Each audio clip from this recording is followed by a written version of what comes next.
بسم الله الرحمن الرحيم. سلطان مشرحة قلها ديجان كدجمة برعو أمباستوريان عشور أبوان دوغلاس أبوان كابتن عيسى جوان المشاكل الاستياش قرأ برواقة كم ديهاي لما صحفيينتا هالدوركا أبوانينتا ياقونيها ككلام مداشن كسو قيب قلي لما أنتوا ضحكوا السلام يا السلام عليكم ورحمة الله وبركاته. سلام كدب كل المركو هراء إلها مداشن سوكا كيني ينوم هاد علينا المرلبات كا وحنوم هاد علينا سلطان جامع نوح oo hankiisa iyo himiladiisa baa inagu ducaynaa marka labaad waan leenahay Ilaahay kugu guuleeyo farxad bay tahay inaan munaasabadan caawa imaado oo aan barto dad badan oo qiimo leh oo ayaan cashuur ka mid tahay oo Suldaan ka mid yahay oo Douglas ka mid yahay iyo dhalinyaro kale oo badan oo gobolka oo aan ku wada caawinaa halkan kolley marka madalahan oo kale la isugu yimaado wuxuun baa la isdhaafsadaa Suldaan waqti badan buu ka soo sheekeeyay iyo ay badan oo dunida ku soo qaatay maantana wuxuu yimid dalkiisii oo uu doonayaa inuu dadaal iyo juhdi iyo maxay ahaato ay wuxuu aqoon iyo arrin baahiyay inuu geliyo ka dhalinyaro ahaan waynu ku taageeraynaa waynu soo dhaweynaynaa waynu ku garab taaganahay isaga dhalinyarada kale ee hankalaba waynu ducaynaynaa بعد السلام فرحت بيت هورتين أنا عاو كسو قريب قالوا رنتي مدرسة شرفت بدن له كل جمل كمر بميل بمريا أنا وحنا مسنا هاي يضو ضفر بدن ميل بدن كهلا هذين مركي وجو قرح بدنين مركي أنا وجو قال سنين مركي أنا إصلاح كان قادني إنه اللي مكتشرنه وصلنا أنا وجو قبوا وحنا أي مقطع إن أي كل قف بوحبا مقطع أي مقطع إنه قاري دونه ميل أنا تضفر بدني قارين ميل أنا قبل بدني قارين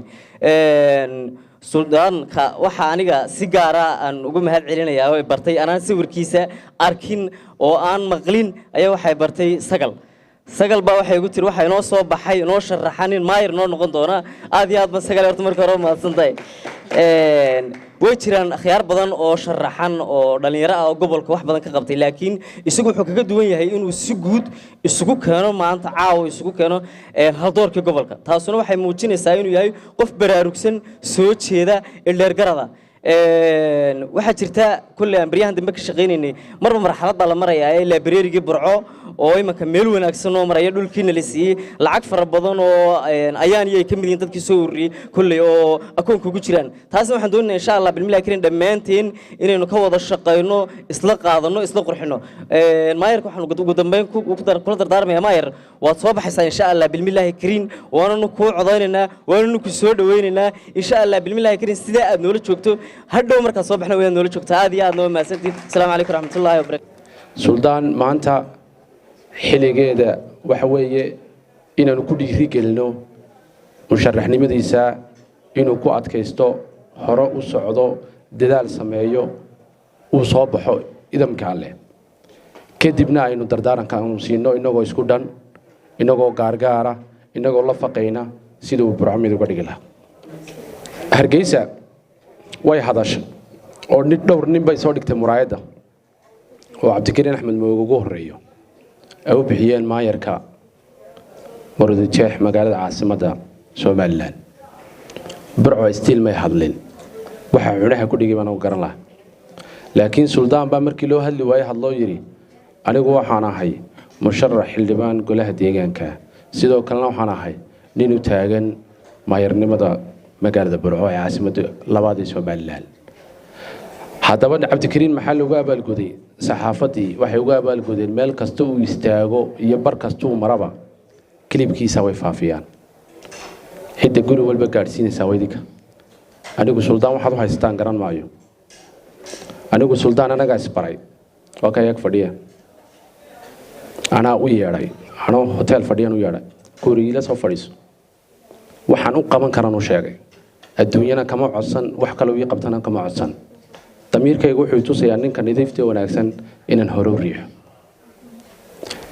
waxa cagaha idin qabanaya anigu garan maayo nin walba inta dabarka iska jarto suldaan waxaad la qaban karan lahayd iyo kuwa kale nadiifta ee doonaya inay ummadda wax u qabtaan badka keena soo dhiga meel kastaba keena. السلام ورحمة الله وبركاته. وان soo xidhayaa horta inantan sagal aniga lafteeda maanta ma suldaan aad bay ugu surtay maanta qudheeda aad bay campaign kan aad bay u taqaanaayo bari dhaweedo aan tartamayo aan soolje ka dhex tartamayay waan ka haystayo dadka way isku dibirido wixii hablaargeysa joogay way codayeen wariyaalaha marka waa gabadh aad u qiimo badan oo shaqo badan weeye. إبراهيم ودقوا بدسي أد بد ما صنتهاي حياك الله أيان أد بد ما صنتهاي أيان محمود شكرا أبوانك والسلام يا كانديديت والسلام يا سلطان دمان مقام كينا يا قيم كينا نتكو سلام يا وحاكوب هل كان كم مقطع خيار بدن أنو لنا عم هنا ده صودا كودا شقين شرني مدبدن أقوي هنا كم مقطع فرنتي ما ها كلمة دودن بيساعد قاعدتي waxaan doonayay inkastoo dad badan oo researchers ama iga xildheer ay joogan waxaan doonayay hal fariin inaan gudbiyo aan waliba la hadlo dhalinyarada fariinteedu waxa weeyaan qaabka u dooranaysaan horta qofka musharaxa inaan aad si deeply u baadhno aynu metelno kale inaga laftarkeenu aynu nooga dhaadhacsanaato waxa jirta qofkan dooranayno ma dooranayno qof boos aanu ku fadhiisano waxaan dooranaynaa akhlaaqiyad waxaan dooranaynaa diin waxaan dooranaynaa shakhsiyad character adigu dhameystiran aan rabno ayaa la doonayaa in la doorto marka koobaad panel discussion sidan oo kale u qurux badan campaignkiisa aad baan ugu bogayaa suldaan waan hambalyeynaya waa intuu ka horumarsan yahay dadka uu ka xadaarisan yahay waan aad baan ugu hambalyeynayaa waxa aad ii soo jiitay campaignkiisa qaabka uu sameynayo waa campaign civil fiir ama aad u ilbaxsan oo dhinacii moderankii qaabilsan waxa weeyaan sidan oo kale intaynu isugu wada yeedhno dhammaan dadka hanka leh musharaxnimo ee isu soo sharaxay ee waliba kuwa la isla qaatay inaynu dhalinyaro ahaan aynu la hadalno kullay dalladaynu leenahay gudiyaynu leenahay dhalinyarada isu keena aynu la hadalno hal su'aal aynu weydiino su'aashaasi waxa weeyaan yaa ku soo doortay su'aashaasi laba soo doorta qofna reerkiisa soo doorta qofna hankiisa soo doorta labadaasaynu kala cadeynaynaa most of them waxay noo cadeeyeen anigu in badan baan joogay musharaxyada kambeynadooda iyo xafladda shaacintooda waxay ku dhawaaqayeen aniga waxa ii soo gartay qabiilkayga reerkayga bulshadayda magaaladayda oo baahi u arkay inaan u buuxin karayo booska noocaas oo kala ah ninkaasi he has nothing to lose man oran karaya de wuxuu khasaaro maanta hadii uu metelno kale uu qulubtana wis badbadashaa ilaahay baaba quraankiisa ku sheegay maanta hadii uu metelno kale afkaartiisa bedelo uu candidate-ka campaign-ka ku soo galay maanta wuxuu khasaaraya ma jiro waayo ma jiro wax hamigiisa oo soo galiyay ama wax metelno kale haydaan qabanaya markaynu su'aalaha weydiino waxaynu qofka garanaynaa characterkiisa shakhsiyadda dhabta ah aynu qofkan marka jeclaysiga laga yimaado shakhsiyadda dhabta ah ayaan kala soo baxaynaa shakhsiyaddaasi ugu horeyso habitiskuna waxa weeyaan number 1 habitis kills the fishinka dhan uu suldaan leeyahay maanta habitiskiisa haddaynu soo ogaano way dilaysaa maanta hadduu balwadaysta yahay maanta hadduu drug dealer yahay wax noocaas oo kala ilaahay inaguma keenay ma naqaane waxa weeyaan laziness baa ugu yar waxa kaliya laga faa'iidayo oo qofkii wax kasta uu doonayay inuu qorsheeyo ay caajisiinayso marka waxaan doonaynaa qofka inaan dhaqankiisa eegno dhexgalno dabeecadihiisa eegno ballamihiisa eegno campaignkiisa waxaan aad ugu soo dhaweeyaan ka helay friendly ayuu aad u isticmaalaa oo communication-kiisa ka mid ah dadkii buu dhexgalayaa campaignkiisa waxa weeyaan aad bay qurux badnaysisay aad bad kugu mahadnaqayaa qaabka dadka u dhaxgalayso aad bulshadii u dareemayso waliba especially dhalinyaradii ku dooranaysay hadalka badin maayo waxaan doonayaa intaasuun inaynu inaga ayay ina taala inaynu isu keenno hadhowna aynu ka dhex dooranno shakhsiga dabcigiisa iyo waxaanu ku dooran lahayn wad mahadsantiin assalaamu calaykum bahda warbaahinta hablaha haldoorka gobolka Togdheer ururada bulshada Abwaan Douglas iyo musharax suldaan waxa isaguna halkan fadhiyo mar hadalkayga lahaa walaalkayga weyn baa jooga oo aan aad u ixtiraamayo Cabdilaahi Xasan Raage dhacdooyinka qaar bad malaha idinku taqaanaane isagana si gaar ah u salaamaya musharax suldaan waa maayarka dooran oo de qofku target inuu yeesho qurux badan tahay waxaan ogsoonahay inay qof kasta inuu on target yeesho qurux badan tahay burcana de halkeen la rabnaa way fog tahay qof kasto burco ka soo jeeda uu ku faanaya uu jecel yahay aanu reer Hargeysa meeyay reer burcanahay xamso dhalinyarada wax soo wada baranaya oo Mareykan hadda ka soo noqdayna waa soo dhaweynay walaal soo dhaw baan ku leenahay burco raggeeda dunida idinka noo soo arkay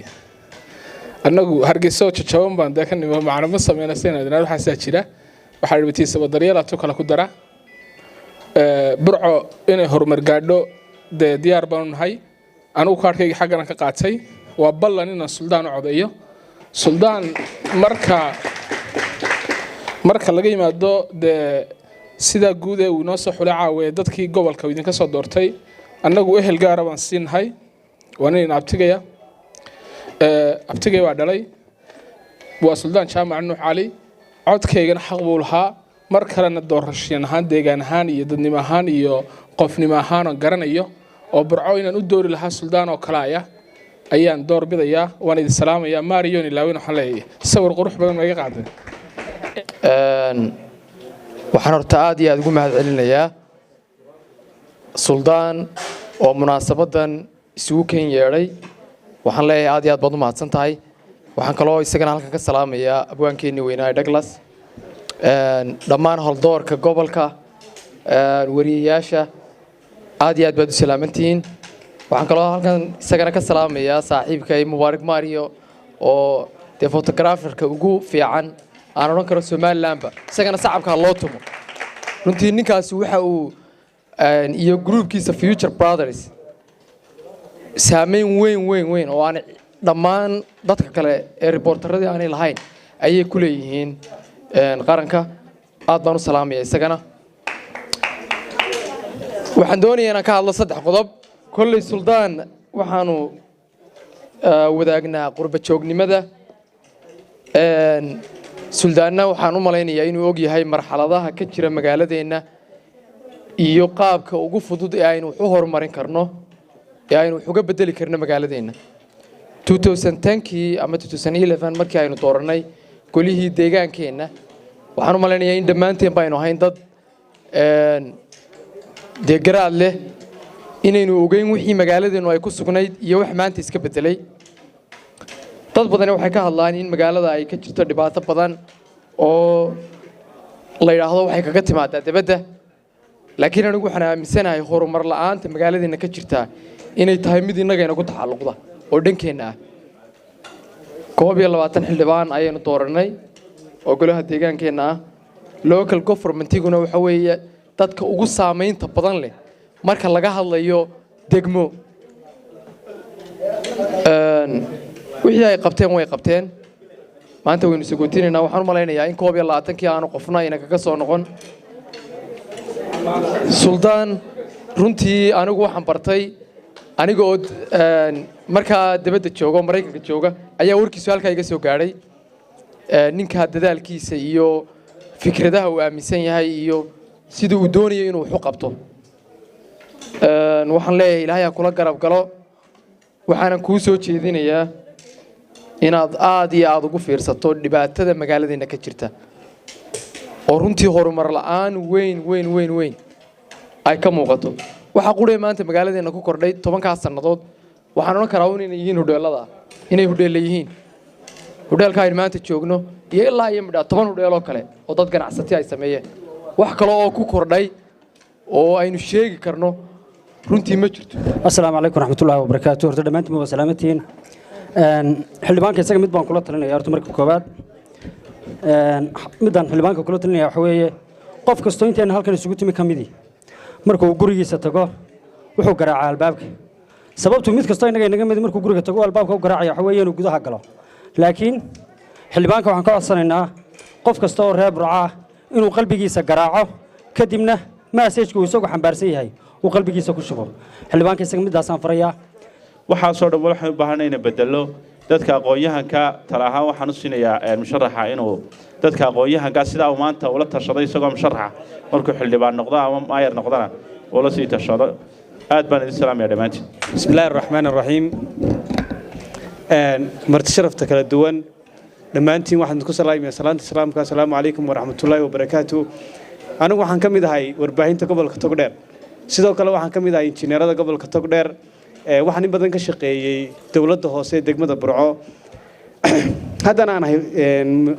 شغالها دولة هوسة دقمة برعو واحد بدن كشقي وأن إنجنير كها ودوي كمجال برعو runhaantii dawladda hoose degmada Burco iyo dhammaanba mas'uuliyiinta degmooyinku kama faa'iideystaan aqoonta dhalinyarada ee jaamacadaha waxaan kula talin lahaa suldaan iyo wax weeyaan golaha deegaanka soo socda inay ka faa'iideystaan aqoonta dhalinyarada oo ay wax weeyaan jaamacadaha gobolka Togdheer dhalinyarada ku taala ku jira waxay hayaan energy waxay hayaan aqoon waxay hayaan fursad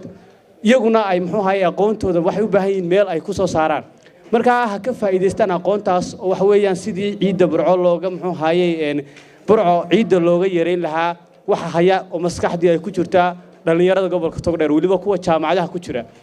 run ahaantii waxaan kula talinayaa suldaan maadaama uu nin murashax yahay maadaama uu nin u hanweyn inuu ka noqdo gudoomiyaha degmada Burco inuu ka faa'iideysto oo talo iyo tusaalaba ka qaato dhalinyarada aqoon-yahanka ah ee waxa weeyaan ku jira jaamacadaha maayirka mustaqbalka bahda saxaafadda aqoon-yahanka haweenka guud ahaantii waxaan ku salaamayaa salaanta islaamka maayirkana waan uga mahad celinaynaa mustaqbalka xafladan inuu inoogu yeedhay inaanu taageero inagaga doonaynin laakiin uu doonayo inuu inala wadaago aragtidiisa iyo khibraddiisa aragtidiisa hankiisa sababaha ku dhaliyay iyo khibradda uu leeyahay ee waaya aragnimadiisa inuu haday tahay dhanka bulshada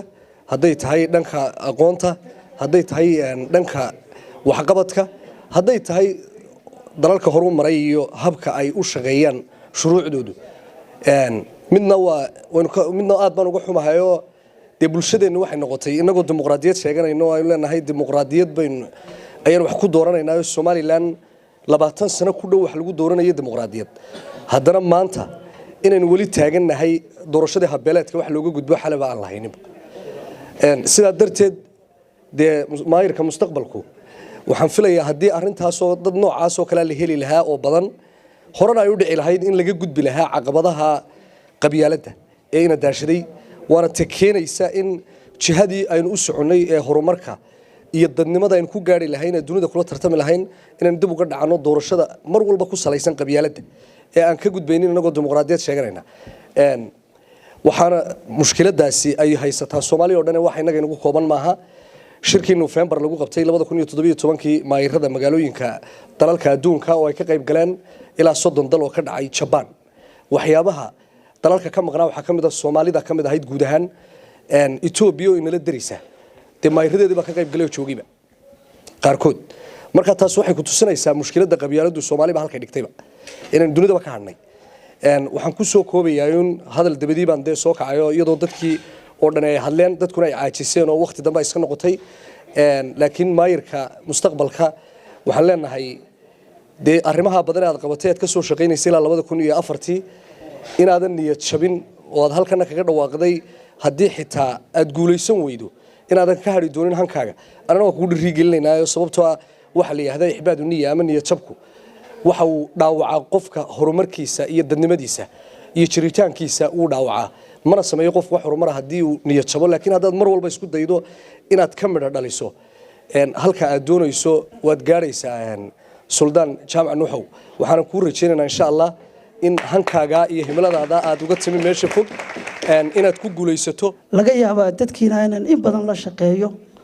haddaan counselor noqdo iyo haddaan mayor noqdo iyo haddii aan labadaba waayo oo reer Burcays ka noqdo saddexda waxa laga yaabaa in badan ay wada shaqeyno marka isbarashadeena waxaan rajaynayaa waxaan ku fiicanahay anigu runtii marka la eego saaxiibtinimada aad baan ugu fiicanahay danta guudna waan ka hormariyaa tayda marka insha Allah waxaan idin rajeynayaa wada shaqeyn wanaagsan.